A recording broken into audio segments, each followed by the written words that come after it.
You're watching Force 13's live stream.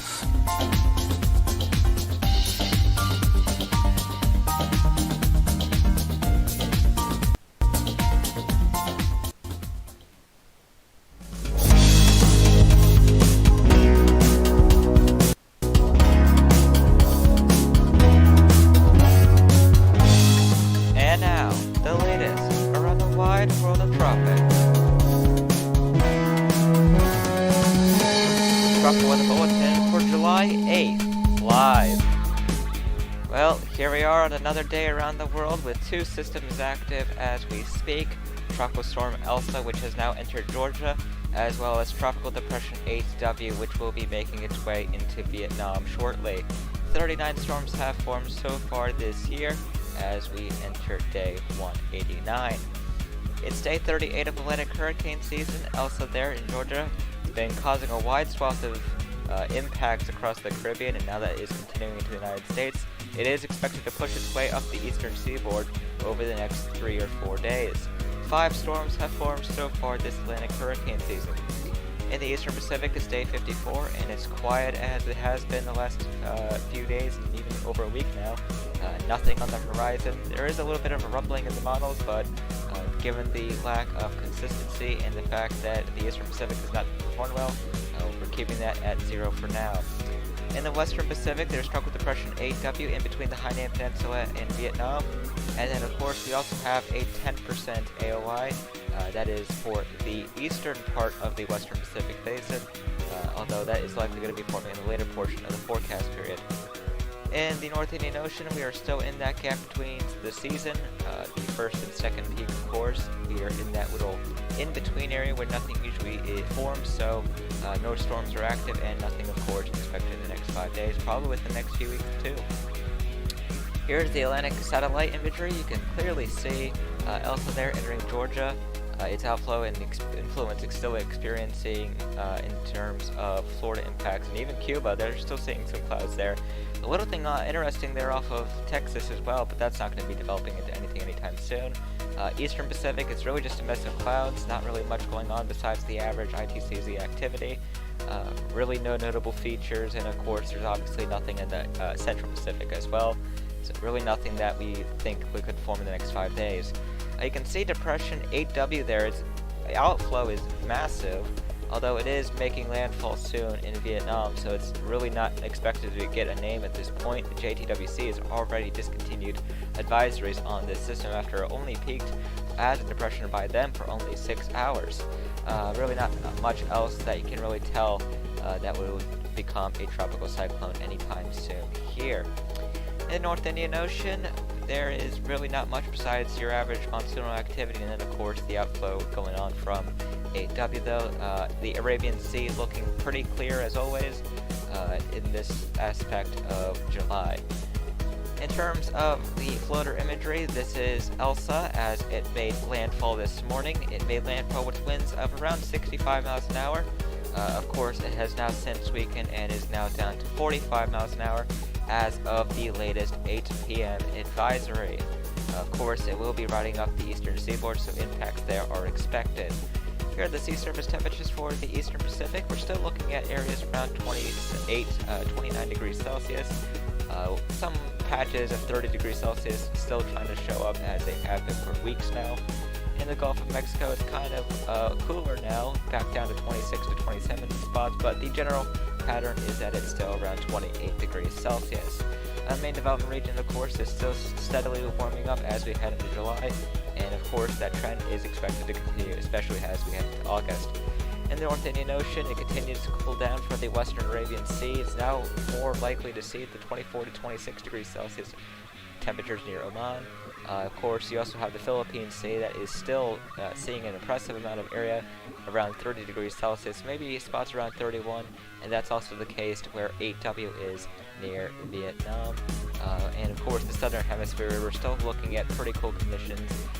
No tropical cyclones expected there anytime soon, as we are in that winter period there. Here are the sea surface temperature anomalies. Really looking at that cold wave that's still continuing across the California area all the way down into Hawaii and south of it. And then of course, you also have the northeastern Gulf of Mexico that's looking cool, and as well as north of the Bahamas and just off of Africa. So that is interesting.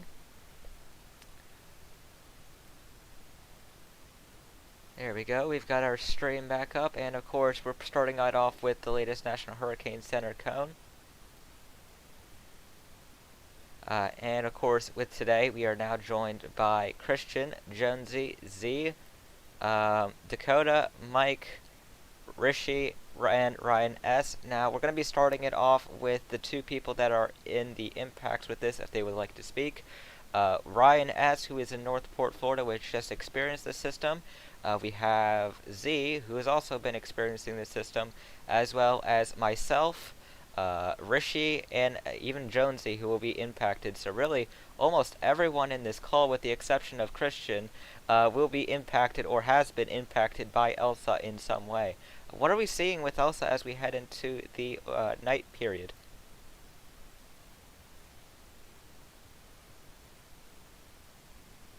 Doesn't really seem like too much in terms of it doing anything crazy. We do have the tornado threat is still there for the for those on the northeastern side of the center of circulation.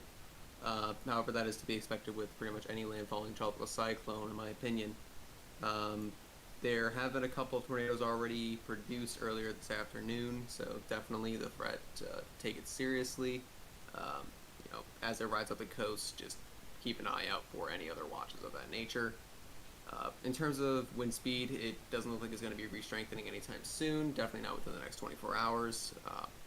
When it does start strengthening, it will probably be on its way to losing its tropical characteristics and becoming a post-tropical cyclone at that point.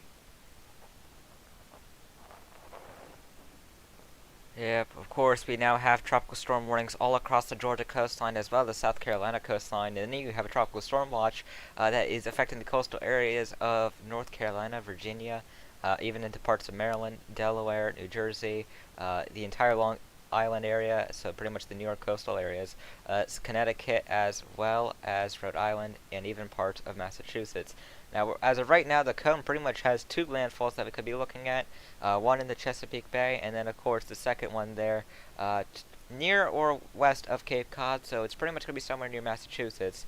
And then, of course, by the time it does get to the east of Maine, that it should be extratropical by that point.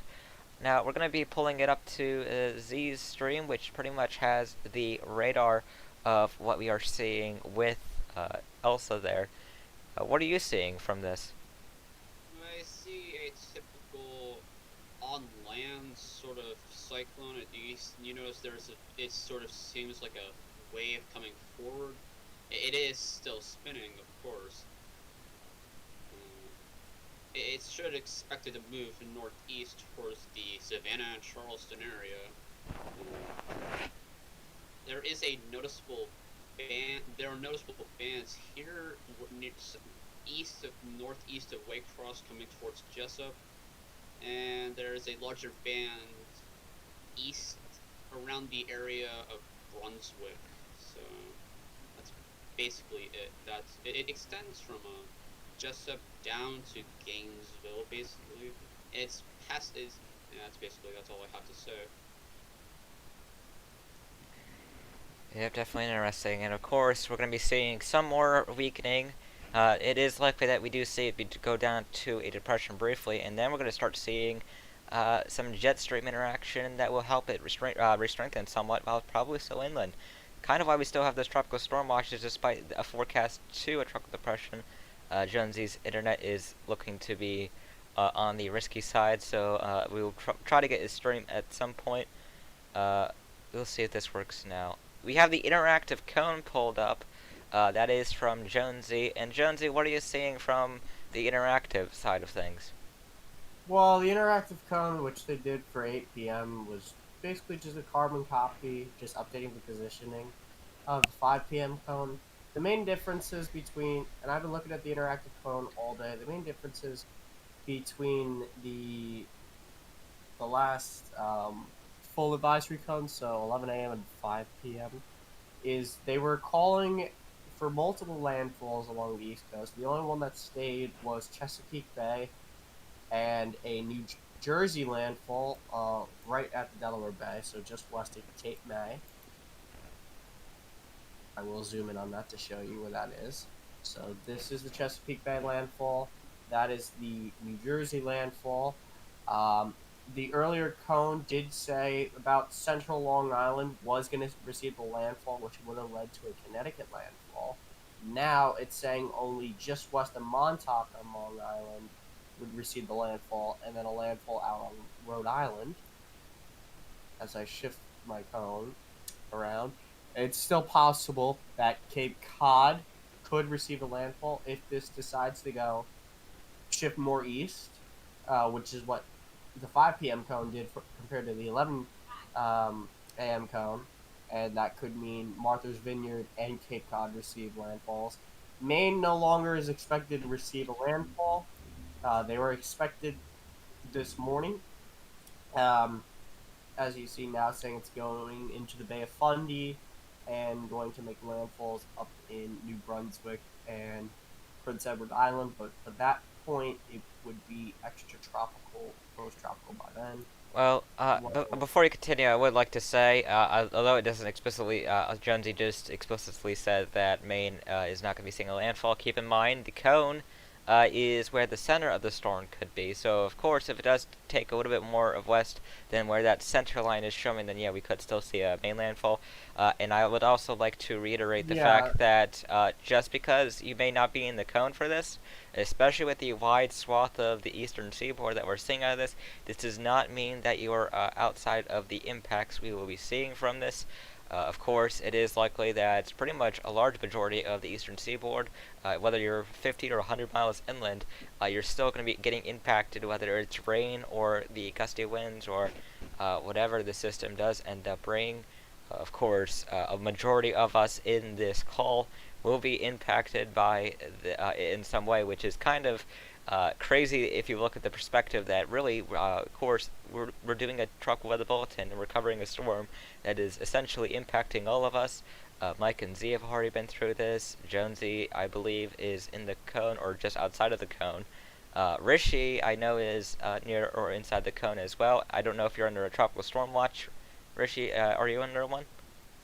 My current location is inland a bit, so at this moment I'm not. However, the rest of my family does live down toward the coast, and I do believe they are officially underneath that watch. Now, The watches, yeah, as you can see, for Connecticut go from New Haven all the way out to Cape Cod in Massachusetts. So yeah. now, Rishi, of course, you have informed your parents of what is going on with this system. Of course. And what are you trying to tell others who have family or friends that are in the path of Elsa? I mean, the good thing is that people in at least in my area, do have prior experience with tropical storms, and also minimal hurricanes. Even younger people, maybe only teenagers, they've experienced Irene, Sandy, and then all the Isaias and any other storms that happen to come our way that I just don't remember the names of. But basically, the things they need to do as the storm approaches are basically the exact same. Just make sure you have enough food and water to last you a few days, and just in case your power goes out. And obviously, if power does go out, it's better to have non-perishable food, like canned goods, soups and all that. Just make sure you're prepared just in case your power does end up going out as the storm passes by. If you're on the coast, obviously, if your home is on very low-lying land, consider moving inland a few miles to avoid any potential storm surge that Elsa might push onto the shore.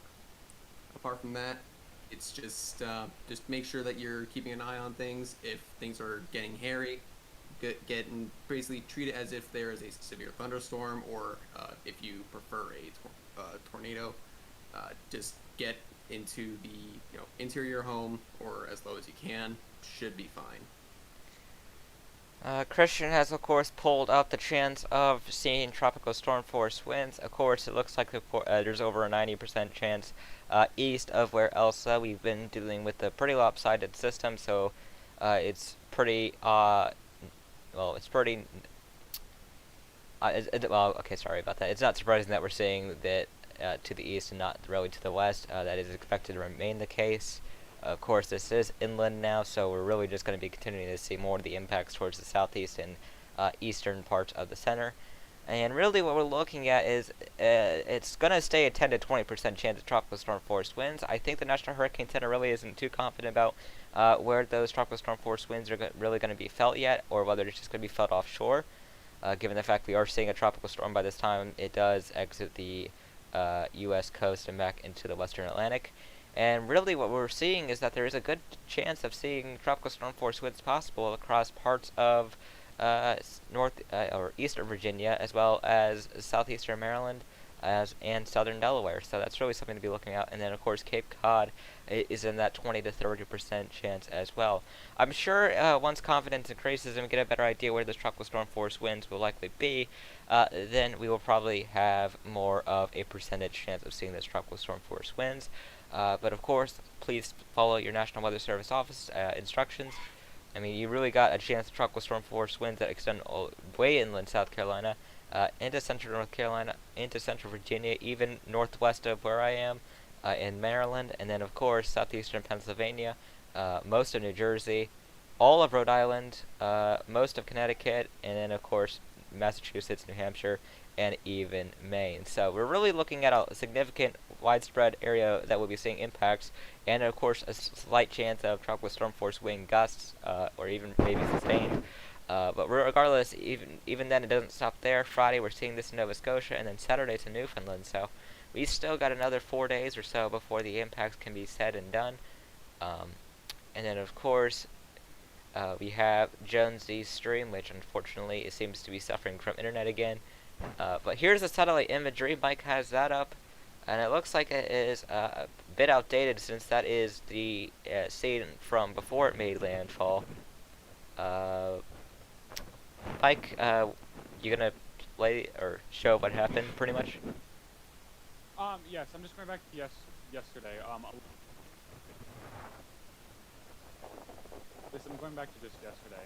I had noticed that, as Elsa was approaching Tampa, and as you can see right here, it had that exposed low-level center, and then it became in line in the National Hurricane Center, and based on radar analysis, they gave it a call for hurricane 75 miles an hour, that's I believe up to 85. And a lot of people in the Tampa Bay area were expecting this to be something really bad. But the problem is a lot of people will come like, oh, nothing happened. Next time we won't prepare like this because nothing will happen. But a lot of people don't realize is as it approached the coast of Tampa, it actually had lost a lot of its convective support due to some dry air it had actually ingested. And as you can see, you can see those colors. They really start to disappear, and you really can't see much. We got a small convective blow up towards midnight, but that was pretty much it. And again, people were saying, oh, well, this is a hurricane. Nothing's going to happen next time.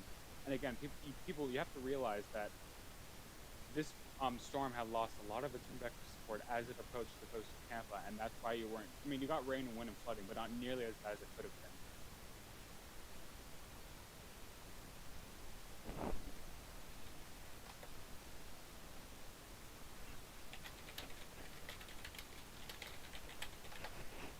Yep, for sure. Alright, we're gonna see if Christian's stream is working. I think he has rainfall pulled up, although from what I'm seeing, I think that the Weather Prediction Center is kind of not really registering all of it, given the fact that they really leave out a lot of rain, especially for parts of the Mid-Atlantic there, where flash flood warnings are actually in effect for areas that they don't even have getting 1 inch. So that is a little bit of an odd sight to see there. But regardless, right now, we're looking at a lot more rain than what they were expecting right now. I think the best idea is 1 to 2 inches across the more interior sections, and then as you get towards the coastlines, that's where you start getting to pick up 2 to 3 more, and especially as you get into Connecticut, Massachusetts, eastern New York, Even into parts of Maine, you guys could be seeing 2 to 3 inches of rain from this. Now, I'm going to see if Dakota's stream is working, and that is the Weather Prediction Center. Basically, what they do is they highlight the chances of excessive rainfall, and of course this is on a 4-tier system between marginal, slight, moderate, and then high. Those green colors you see there pretty much denote a 5% risk of flash flooding within 25 miles of a point.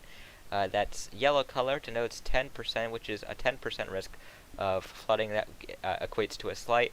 And then where you see that red right now in Augusta, Savannah, or well, southeast of Augusta, Charleston, Savannah, those areas, you're seeing a 20% chance of flooding within 25 miles of a point, which really isn't something to take down lightly at all. That is still a moderate risk, the 3rd out of the 4th scale. It seems that they've actually been nudging up the risks across the Mid-Atlantic. There used to be only a slight risk that extended onto parts of over here where my mouse is highlighting. And now it seems that they have now since shifted inland thanks to the fact that we're seeing more of that inland track. So that's definitely interesting. Dakota, what are you thinking about this? If you're here.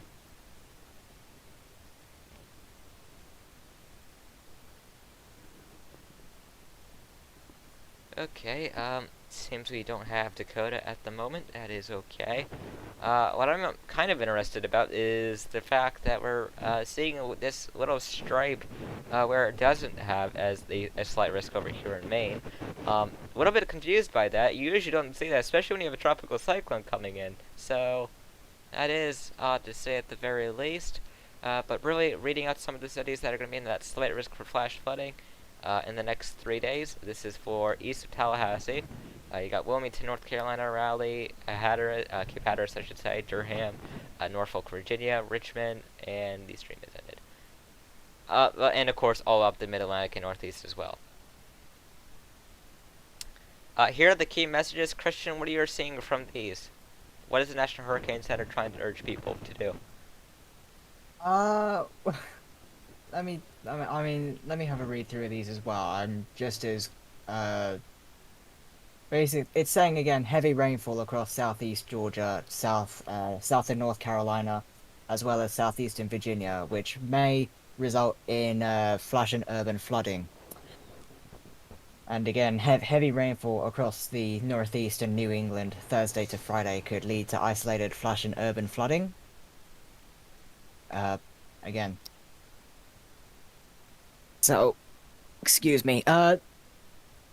So again, heavy rainfall across southeast Georgia, the Carolinas, and southeastern Virginia, which could result in flash and urban flooding.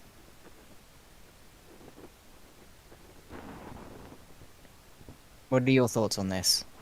Yep, definitely going to be the case. I mean, we are seeing an eastern seaboard riding up system. The last one of these that we typically saw, especially with this many watches and warnings out, was, of course, Isaias that we saw last year. Now, of course, that took a different track. That did go east of Florida and then made landfall in the Carolinas before riding up into New York there. But, of course, for now we're seeing this pretty much going along the entire length of the East Coast, with this going from Florida all the way into possibly Maine and Nova Scotia. So we're really seeing much more of a widespread system in terms of how much of a population this is affecting.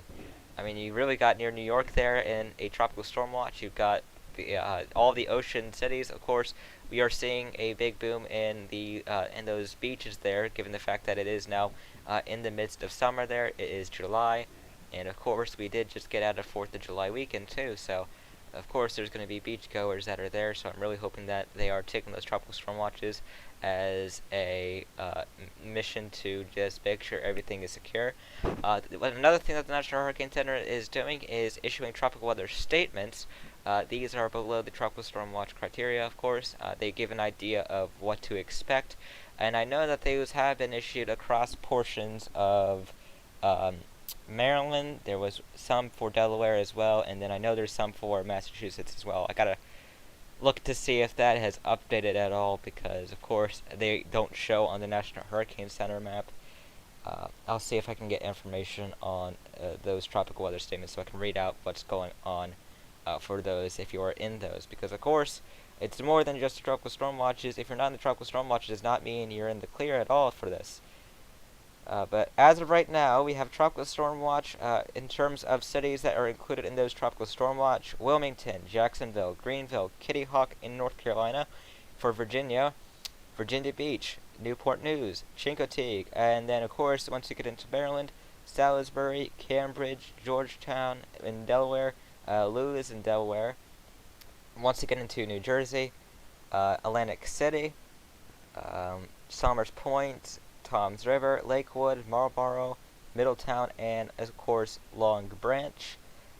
New York is not specifically in one, but you also have Hampstead, Valley Stream, Islip or Smithtown, Brookhaven, Riverhead, and of course Southampton and East Hampton in that tropical storm watch, as well as New Haven, Old Saybrook, and New London in Connecticut, as well as Norwich, Griswold, and Hopkinton in that tropical storm watch. For Rhode Island, we're looking at South Kingston, as well as Newport and Fall River. And then by the time you get into Massachusetts, of course, Yarmouth and Nantucket in those for sure. Now, there's also a tropical weather statement that affects almost the entirety of Massachusetts and pretty much the rest of Rhode Island that is not under tropical storm watch. And then, of course, Hartford, Connecticut, Springfield, Massachusetts, those are also under a tropical weather statement. Going to read out the tropical weather statements for some of these areas while Christian has those tropical storm warnings and watches up there so you can an idea if you're in it or not. For the Maryland/Virginia region, they have issued one for us.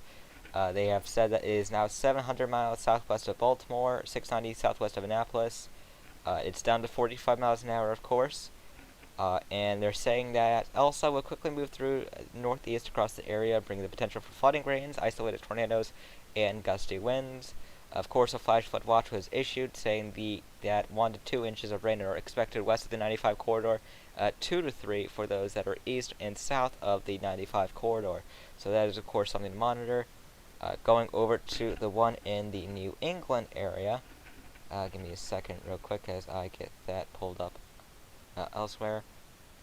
What we're looking at in that aspect is the fact that they are now is 1,030 miles southwest of Nantucket, 1,010 miles southwest of Providence, and what they're saying for New England is that it's forecast to move over southern New England late Thursday night into Friday morning. The strongest winds are going to be focused along the coastal areas, with the heaviest rainfall being across interior southern New England. The flooding rain threat will be the highest there. And then, of course, Elsa will be clearing off of the New England coast by Friday night. So, thankfully, by this point, it will be moving much more quicker. So, we will not be dealing with something that sticks around for over a day. But the impacts for New England, of course, we're looking for dangerous rainfall. Moderate rainfall that could lead to flooding, which could lead also to several evacuations and rescues. Rivers with tributaries may quickly become swollen. Streams, creeks, and ditches will overflow. And then, of course, you could also see some rip currents all along the eastern seaboard, depending on when this does, of course, take that turn back into the western Atlantic. The tornado event will be very limited across the New England area. Probably nothing that is going to be that impactful, hopefully. And as of right now, there is no evacuations for those areas under that tropical weather statement, given the fact it is not specifically a tropical storm watch or warning. So that is something to watch. Of course, we will see if we do get any more extensions, as it is likely that we see those go up to all the way into Maine and Nova Scotia. So, well, not specifically Nova Scotia, but it all depends on when it finishes that extratropical transition. We're back on the radar again that Z is showing. It looks like the heaviest of rain right now is well to the east of the center. It looks to be where the central eastern Georgia is, north of Brunswick. Where are you seeing the heaviest rain falling? I'm seeing heaviest rainfall at hold on. At southwest of southwest of Richmond Hill and northeast of Elonia. That's it. Alright, well, I'm going to go get through some of the questions that we are seeing in the chat right now. Thank you for the donation, Mr. Animal, those $5. He does say that Hone forming is about as likely as finding a person born on February 31st. That is. Oh no.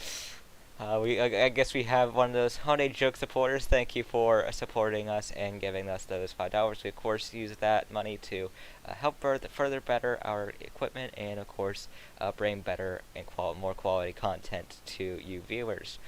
Another question from Luna Rock: do you think La Nina could return?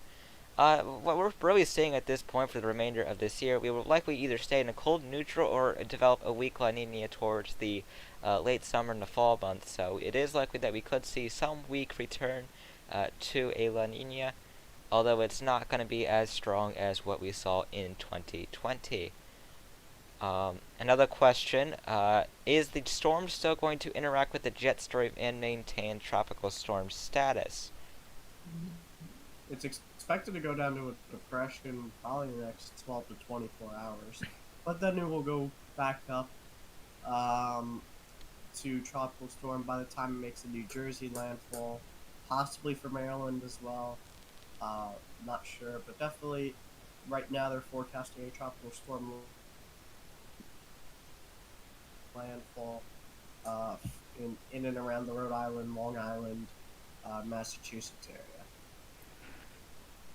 And of course, if you have any questions for us, feel free to ping us in the live chat at Force13. That will pop our name up in orange, and that will of course give us the idea to see your questions, and we will be able to answer those. So if you do have any questions about what Elsa plans to be doing, then you can also go into that. The next question we have here was, when was the last time the El Nino persisted? We had a Madoki El Nino back in 2018, I think. But the last true El Nino, at least we haven't seen an El Nino active in terms of Atlantic hurricane season that actually stuck around fully, really since the 2014 to 16 period, where we pretty much saw the much less activity than we typically saw in the Atlantic, although of course 2016 and into 2017 we did transition into that La Nina, and then of course 2017 happened. Someone asked, what is a Cat 2 strength, please? A Category 2 is for hurricanes that have sustained winds from 96 to 110 miles an hour. But if you're asking if that is in relation to Elsa, Elsa will not be becoming a hurricane anymore. It is inland, and it's going to be staying inland for a pretty good time. And by the time it does get back into the Atlantic, it will be starting its extratropical transition.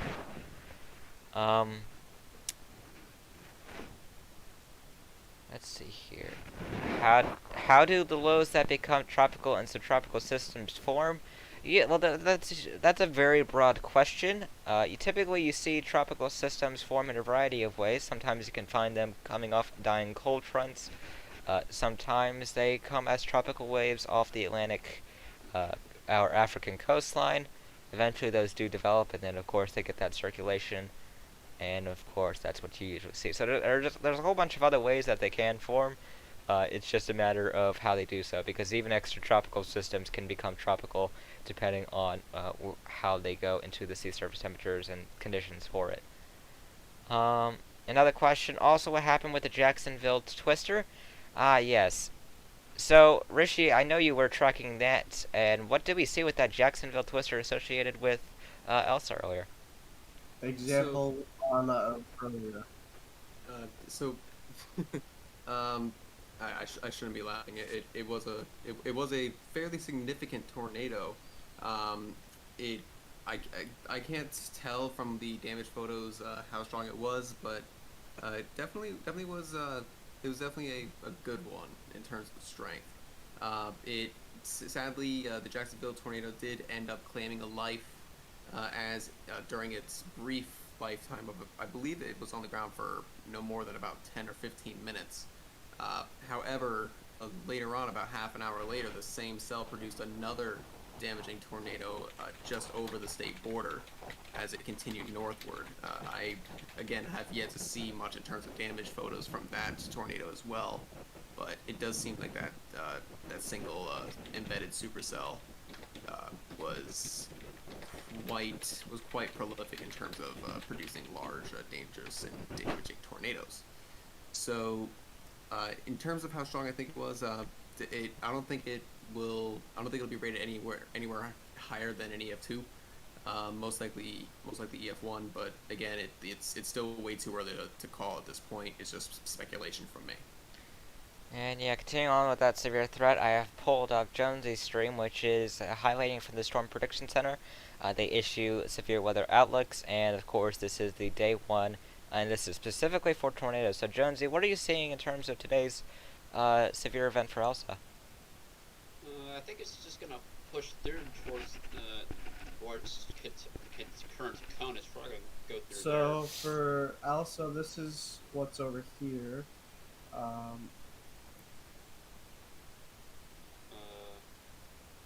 It might bring severe weather to the area like it did with Jacksonville.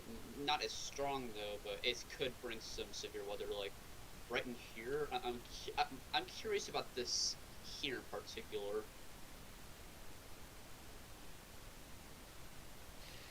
Yeah, of course, something that's going to be monitored over the next few hours for sure.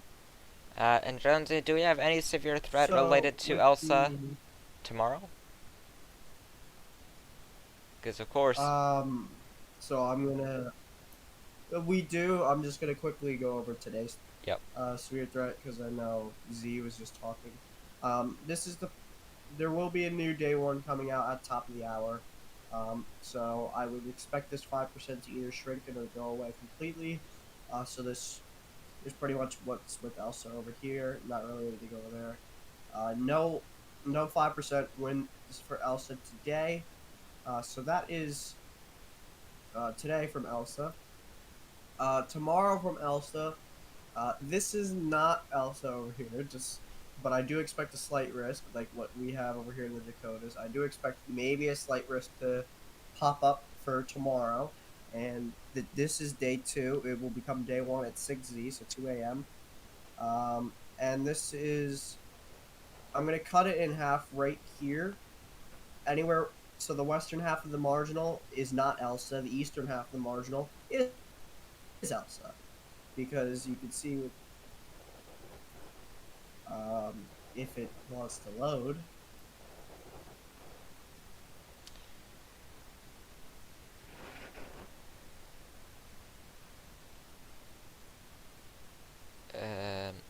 I guess a Storm Prediction Center is not having fun right now. Load, but oh, there it is. Here's the.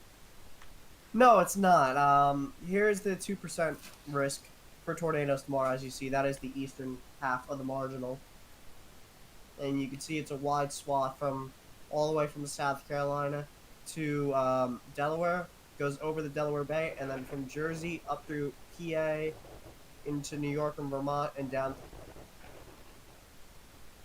through Massachusetts, Connecticut, and Long Island. So that is the 2% risk for tornado tomorrow. There is a 5% chance of winds. I'm going to split it in half because this marginal over here is not Elsa. This marginal over here is Elsa. So there is some chance of damaging winds tomorrow with Elsa. And as for hail, there is no chance, but we usually don't see hail form out of tropical systems. And then with day 3, there is no chance at all because Elsa should be gone by then. But there is a 5% chance of damaging winds for this area in regards to Elsa, and for this area and down into the Carolinas and Virginia, 2% chance of tornadoes tomorrow. I would not be surprised if they introduce a 5% anywhere, and if they do it, I feel it's going to be somewhere around Virginia, North Carolina, Maryland, and Delaware. I don't think you're going to see a 5% up here in the tri-state area in Pennsylvania. And for those that don't know, the tri-state area is usually, especially around here in the New York City metro area, is referred to the states of Connecticut, New York, and New Jersey. Alright, I'm going to go shift things a little bit further here, so just get an idea of the aftermath of tropical or Hurricane Elsa, really. This is from Northport, Florida, where Ryan S. is, and he has taken some of the images of the aftermath that are located at the right of your screen there. And it's pretty much an idea of what we were looking at in terms of the aftermath. It's really just a mess in terms of summarizing what it's like. Water, of course, you can see that there on the left there. Ryan, I'm using your image that you posted that involved the palm tree in the background, the asphalt in the front. If you want to explain what happened with that one. Which image is this one? It is the second before your last one. So the one that you sent, the last one that you sent of the three that, or several that you sent in Oh, 822. yes. That's just a barrier when the water was so heavy that it snapped it. Looks like it snapped it in half there. That was just minor damage I captured due to all the heavy rainfall. Had a bit of storm surge in my area that came through in the early morning hours. But that image just shows the heavy rainfall that came down. Alright. Enough to snap structures. And of course, I pulled up another image from your sequence there. Of course, there's a lot of rain that you can really see there in that lower elevation area there. And it's really just a mess. Soggy, it's just saturated. You can really tell how saturated the ground is there in Northport. Yes, the stream's a bit delayed for me, but you can see all the debris that's lying around from trash cans that got blown over, probably stuff that got blown out of dumpsters. I mean, for my area at least, I got probably minimal impacts compared to other areas, but I am surprised I got that much wind damage compared to how close I was out of the wind field. That shows that conditions can occur outside of the cone. Yep, as we always stress in these live streams, impacts can always occur outside of the cone, and they're not to be taken lightly in the slightest.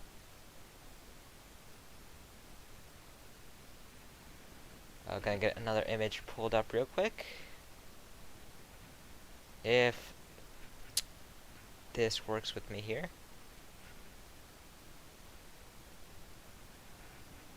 In the meantime, we have the H-Wharf rainfall totals pulled up. And what are you seeing from those? Yeah, this is the rain swaths for both H-Wharf and and next to it I have the WPC, so you can see the clear differences between the two.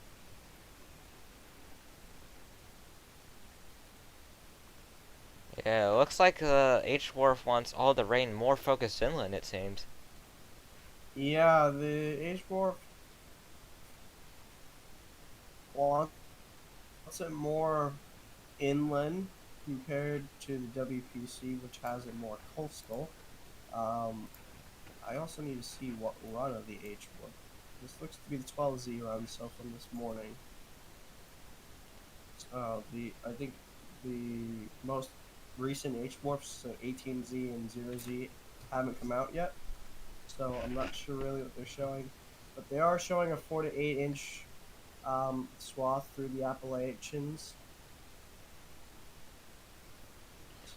A big 2 to 4, basically going from, and this was, still when it was offshore, from Florida, but that rainfall is pretty much done. So Georgia through Atlantic Canada.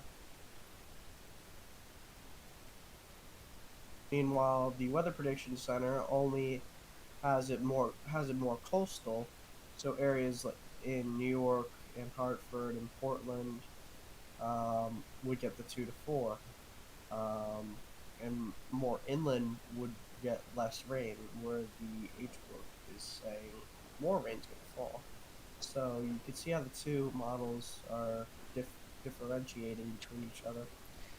And of course, I also got another image from Ryan that's pulled up. This also shows the amount of water there to the left of that road there, and of course the what appears to be a porta potty at the end there towards the distance, and then of course you have all those trees in the background. Ryan, what were you seeing when you were taking this image? Well, what you're seeing here is the pile up from all the water, unable to escape through the soil because it's all sand. I took this image earlier this morning at around 8 a.m. Eastern Time. It shows the pure amount of water that came down, and it came down so much that it's unable to escape through the soil. Due to the fact it's sand, it cannot submerge, but that is, I'd say, about 7 inches of water at most there.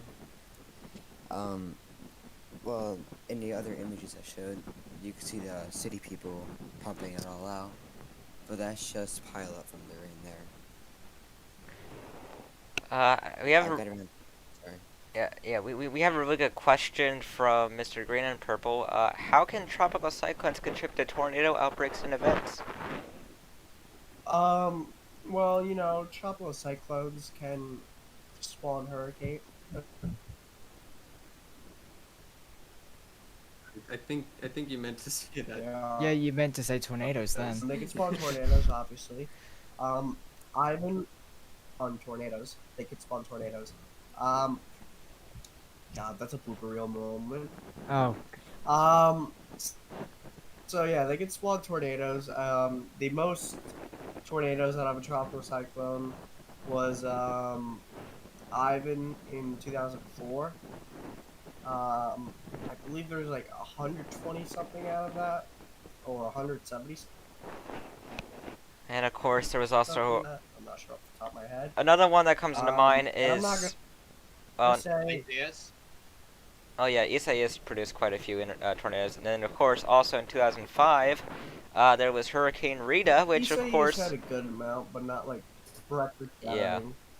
Hurricane Rita was, I think, the 4th largest in terms of tornado outbreaks produced by storms, although, of course, we know that there is someone in our Force 13 team that loves Rita to death, but we get the idea. And other questions that we have, since we are, of course, getting into that 10 minutes now, the last 10 minutes of this stream. Someone asked, why do hurricanes get updated a lot? Well, that's basically because the National Hurricane Center and any other RSMC, like the Joint Typhoon Warning Center, Indian Meteorological Department, etc., they're always trying to get information out to the public, especially when you have storms that are threatening land. It's always good to have a real-time analysis as to how strong something is, so that way preparations, discussions, any of that things can be made on that system. Another question is, what is it looking like for northern or northeastern Maryland? Now, as someone who actually lives in Maryland, I have just the answer for you. Northeastern Maryland, it's probably likely going to be seeing about 1 to 3 inches of rain from this.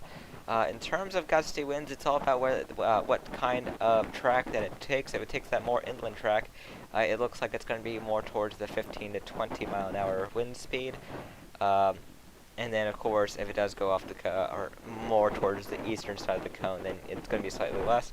But regardless, it looks like rainfall is going to be the primary threat for northeastern Maryland. The better chance of tropical storm conditions occur for southeastern Maryland in terms of this state. Let's see here. Trying to continue on. Is there a flash flood watch for your area, Xavier? Yep. Because I know where I am. I'm up here in Northwest Jersey. I have a flash flood watch for my area. Yeah. Until Friday. Yeah, we got a flash flood watch placed over here in preparation for Elsa around 3 or 4. They did say that 1 to 2 inches seemed to be the more likelihood near and west of the I-95 corridor, and as you get more towards the east and south, that's where it's pretty much now 2 to 3 with isolated amounts of up to 5. Another question, why has Claudette and now maybe Elsa re-strengthened the tropical storm status over the eastern United States? Well, if there's one thing that both Elsa and Claudette have in common, it is the fact that both of them had interactions with the jet stream that pretty much gave it that boost, and it allowed it to basically intensify, or per se, back into a tropical storm while still inland. Of course, it isn't going to be like Claudette, where it basically What we call a sting jet. Yeah.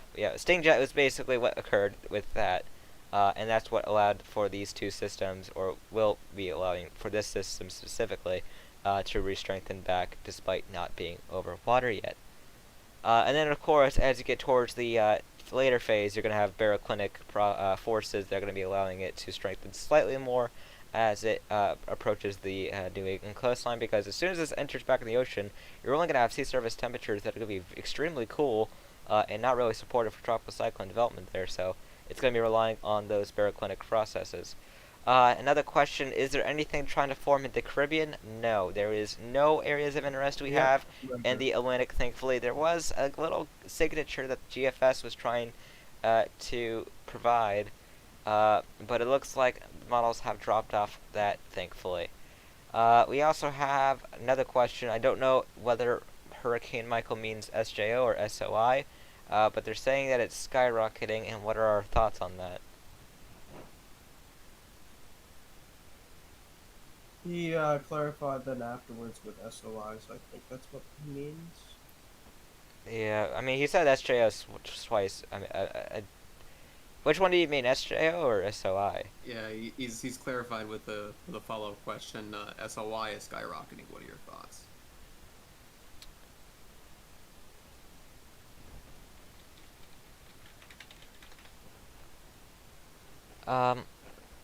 Well, that's more towards El Nino La Nina stuff, considering the fact that that's the Southern Oscillation Index, if that's what you're referring to.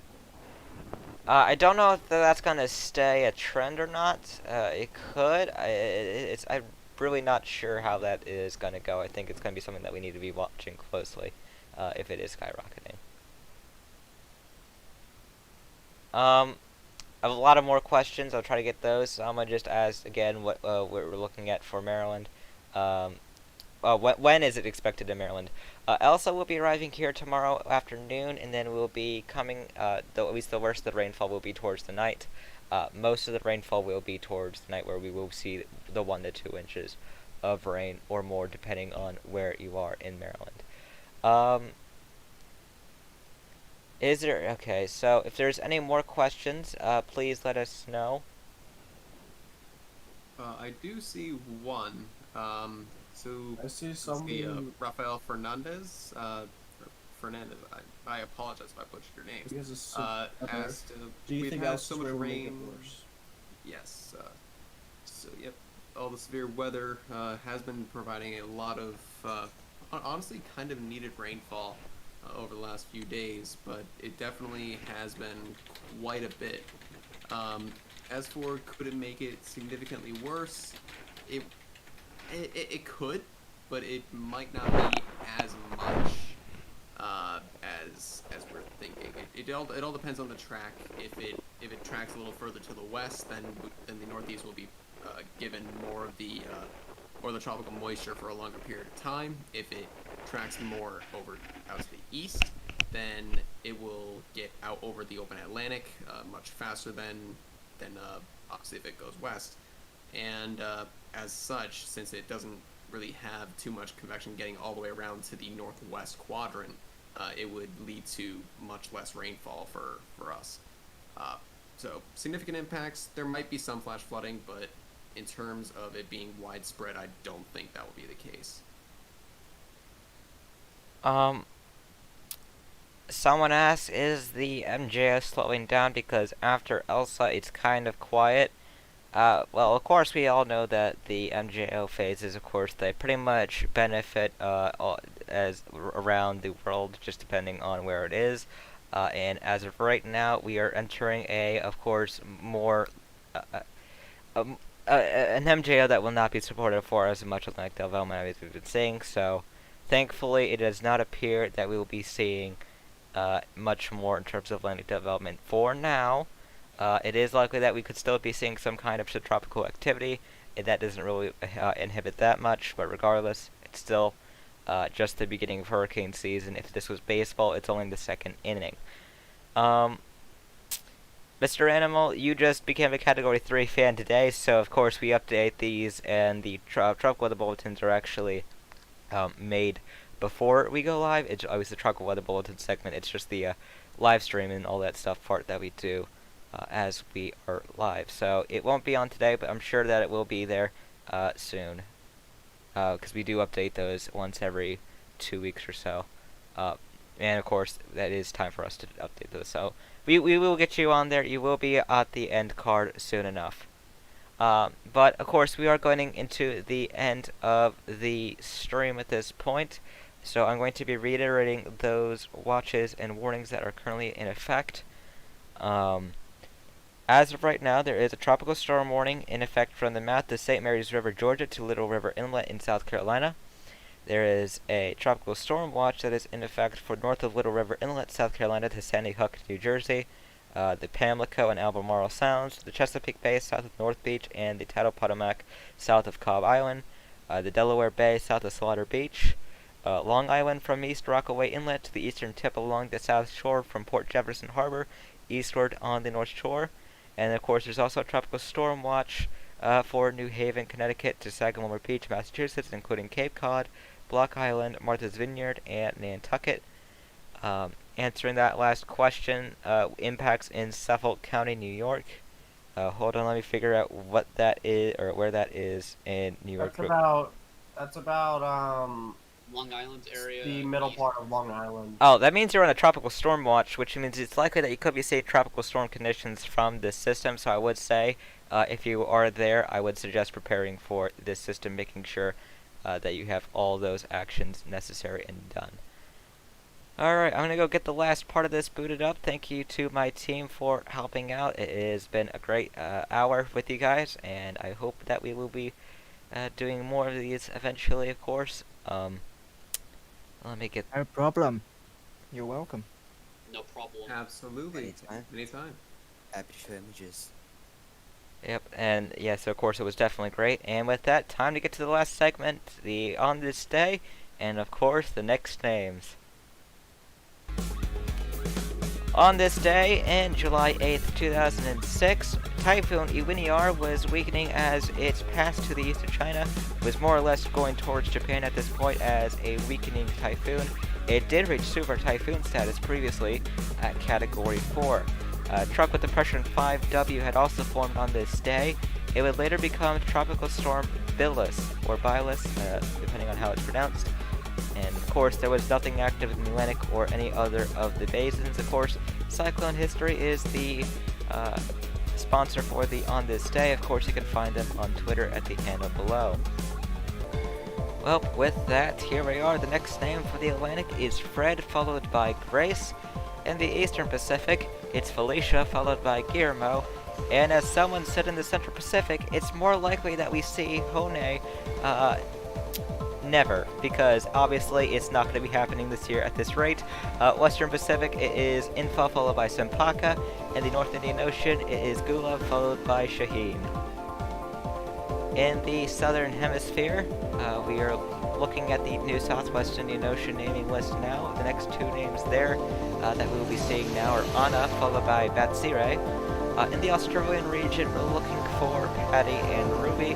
And in the South Pacific, it's Cody, followed by Dovey. We will be back with our standard tropical weather bulletins returning tomorrow night.